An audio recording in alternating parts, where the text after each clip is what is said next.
কোচবিহারের ভাষা কি হবে, রাজবংশী নাকি কামতাপুরী? কোচবিহারের রাজবংশী ভাষাকে অষ্টম তপশিলের অন্তর্ভুক্ত করার জন্য গ্রেটারের দীর্ঘদিনের যে আন্দোলন, এক্ষেত্রে তা কতটাই বা গুরুত্ব পাবে উঠছে প্রশ্ন। কারণ রাজ্যসভার বাদল অধিবেশনে শুরু হবার সম্ভাবনা ভাষাভিত্তিক জাতি গণনার পর্ব, এ নিয়ে ইতিমধ্যেই কোচবিহারে শুরু হয়েছে চাপা গুঞ্জন।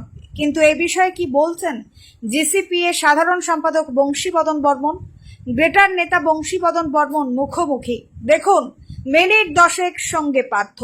শোনা যাচ্ছে 1 আগস্ট থেকে রাজ্যসভার উদ্যোগে ভাষাভিত্তিক জাতি গণনার কাজ শুরু হতে চলেছে। তাহলে সেক্ষেত্রে কোচবিহারের ভাষা কি হবে?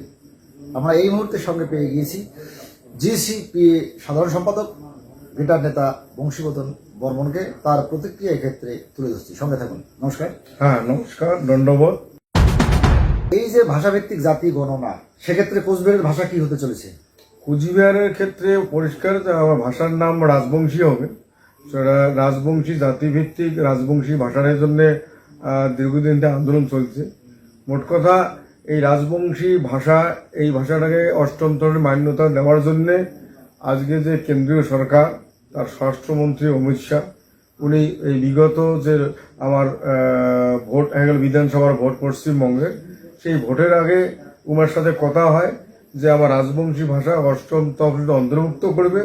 সেই পরিপ্রেক্ষিতে আমরা কিন্তু এবার বিজেপিকে সমর্থন করছি, যার জন্যে আমরা সম্পূর্ণরূপে আশাবাদী যে ভাষাভিত্তিক জাতিগণনা বা লোকগণনা যে 1 আগস্ট থেকে শুরু হবে, প্রত্যেকে যাতে ভাষাটা মাতৃভাষা রাজবংশী লেখে, এটাই আমার আহ্বান। কিন্তু চারিদিকে তো যে রকমের শোনা যাচ্ছে, তাতে তো কামতাপুরী ভাষারও দাবি উঠছে। এবার কামতাপুরী ভাষা যারা দাবি করছে বা যে মানুষের কামতাপুরী ভাষার কথা কবার রাখছে, ইমরা যুক্তি দেখাবার রাখছে যে যেহেতু এই জায়গাটার নাম কামতাপুর ছিল, সেই ভিত্তিতে কামতাপুর ভাষা হওয়া দরকার। কিন্তু আমার পরিষ্কার বক্তব্য যে এই জায়গার নাম খালি কামতাপুর নয়, শুরুতে ছিল প্রাগজ্যোতিষপুর, তারপরে কামরূপ, তারপরে কামতা, কামতা বিহার, কামতাপুর, শেষে কুচবিহার।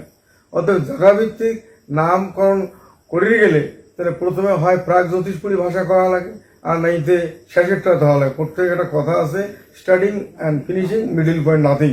সেই ভিত্তিতে হয় প্রথমে প্রাগজ্যোতিষপুরী ভাষা নাম দেওয়া হয়, আর নাইলে কুচবিহারি ভাষা নাম দেওয়া হয়। আমরা এগুলো বিতর্ক না যায়া আমরা রাজবংশী মানুষের জন্য আমরা রাজবংশী ভাষাটায় মানে প্রাধান্য পাওয়া দরকার বলিয়া মনে করি, বা এটাই হওয়া উচিত। এটা তো একটা জাতিভিত্তিক ভাষার ব্যাপার দাঁড়িয়ে যাবে, তখন তো সমাজের বিরূপ প্রতিক্রিয়া পড়বে। এটা ভুল কথা, জাতিভিত্তিক কথা নয়। যেমন বাংলা ভাষা, বাঙালির ভিতরে, এই বাঙালির মধ্যে বাঙালি মুসলমান আছে, বাঙালি আরো অন্য ধর্মের লোক আছে, তাদের তো মাতৃভাষা বাংলায় লেখে।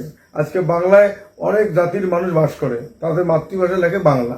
তাহলে আমার এই জায়গার 80% মানুষ ভূমিপুত্র বা রাজবংশী। বিশেষ করিয়া কুচবিহারের ক্ষেত্রে যে নৈশ শেখ মুসলমান আছে, এরা বিভিন্ন নৃতত্ত্ববিদের মত অনুযায়ী, ভাষাবিদের মন, বিভিন্ন ভাষাবিদ অনুযায়ী যে নৈশ শেখরাও রাজবংশী মুসলমান। তাহলে 80% রাজবংশী মানুষ যদি রাজবংশী ভাষা মাতৃভাষা হয়, তাহলে তো অসুবিধা হওয়ার কারণ নেই। অতএব রাজবংশী ভাষাটা একান্তভাবে হওয়া দরকার বলে আমরা মনে করি। একদিকে কামতাপুরী ভাষার দাবি, অন্যদিকে আপনি বলছেন রাজবংশী ভাষার দাবি। সেক্ষেত্রে একটি প্রশ্ন আসেই যে স্বরাষ্ট্রমন্ত্রী অমিত শাহের পক্ষ থেকে আপনি আগেও বারবার বলেছেন যে বাদল অধিবেশনে আপনাদের অষ্টম তপশিলে রাজবংশী ভাষাকে প্রাধান্য দেওয়ার যে বিষয়টি, সেক্ষেত্রে কি অবস্থায় রয়েছে সেটা?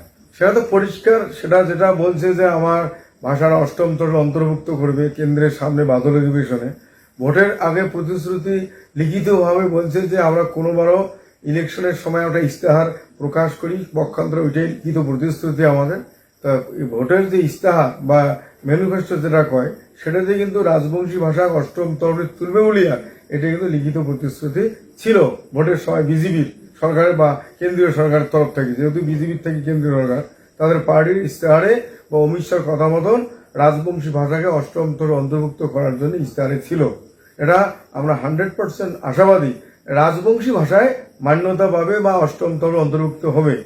যে বা যারা এই ভাষাটাকে অন্য ভাষা কামতাপুরী নামের দাবিদার বা কথা তুলছে, এটা আমার মনে হয় পক্ষান্তরে এই ভাষাটা যাতে ডিস্টার্ব করা শুরু করছে। আমার তাদের কাছে বিশেষ অনুরোধ থাকবে যে অকারণে এই ভাষাটা এস্টাবলিশের ক্ষেত্রে যাতে বিতর্কিত সৃষ্টি না হয়, তার জন্য অনুরোধ থাকবে। গ্রেটার নেতা বংশীবদন বর্মন কি কামতাপুরী ভাষাকে প্রাধান্য দেবার ক্ষেত্রে যারা আন্দোলন করছেন বা করবেন তাদের সঙ্গে কোনো আলোচনায় বসতে পারেন? না, আলোচনার কোনো বিষয় নাই। যারা মুষ্টিমেয় কিছু মানুষ কামতাপুরি করা লাগছে তার পিছনে তো কোনো যুক্তি নেই। পরিষ্কার বক্তব্য, এই জায়গাটার নাম এক সময় ছিল প্রাগজ্যোতিষপুর, কামরূপ, কামতাবিহার, কামতাপুর, লাস্টে আসলো কোচবিহার। তাহলে এই ক্ষেত্রে জায়গার নাম নিয়ে একটা ভাষার নাম হওয়াটা সম্ভব নয়। যেহেতু এটা আমার জাতিগত জাতির ভাষা, অতএব রাজবংশী ভাষাটাই হওয়া বাঞ্ছনীয়। এক্ষেত্রে অন্য যারা ডিস্টার্ব করতেছে বা হয়তো অন্য প্রসঙ্গ আনবেন লাগছে, আমার বিশ্বাস তারও মাথা ঢুকবে যে ভাষা তো একে নাম। আমার যে ভাষাটা যে কামতাপুরি করা লাগছে, এই যে রাজবংশী করা লাগছে, আমরা এই ভাষার গঠন শৈলী, শব্দ, উচ্চারণ ভঙ্গি, মনের ভাব প্রকাশ করার যে বৈশিষ্ট্য সঙ্গে কিন্তু এক, খালি আমরা করা লাগছে ভাষাটার নাম কামতাপুরি হোক। কিন্তু রাজবংশীটার প্রাধান্য বেশি সর্বস্তরে, বেশিরভাগ ক্ষেত্রে কিন্তু রাজবংশী কথাটাই উঠিয়ে আসবে লাগছে। তো এই যে একই ভাষা, একই শব্দ, একই গঠনশৈলী, একই বৈশিষ্ট্যের ভিত্তিতে সামান্য আলাদা একটা নামকরণের কয়া এই ভাষাটার এস্টাবলিশের ক্ষেত্রে ঝামেলা না করায় ভালো বলিয়া আমি মনে করি। কোচবিহারবাসীর উদ্দেশ্যে কি বার্তা দেবেন বংশীবদন বর্মন? আমার পরিষ্কার বক্তব্য, সমস্ত কোচবিহারের ভূমিপুত্র মানুষ যায় আছেন, তার নিজের অস্তিত্ব, নিজের ভাষা প্রতিষ্ঠার ক্ষেত্রে এই যে ভাষাভিত্তিক সেন্সাস বা লোকগণনা হওয়ার লাগছে, সবাই যেন নির্দ্বিধায় রাজবংশী ভাষাটা তার মাতৃভাষায় লেখে, এটাই আমার আহ্বান থাকিল আপনার মধ্যে দিয়ে।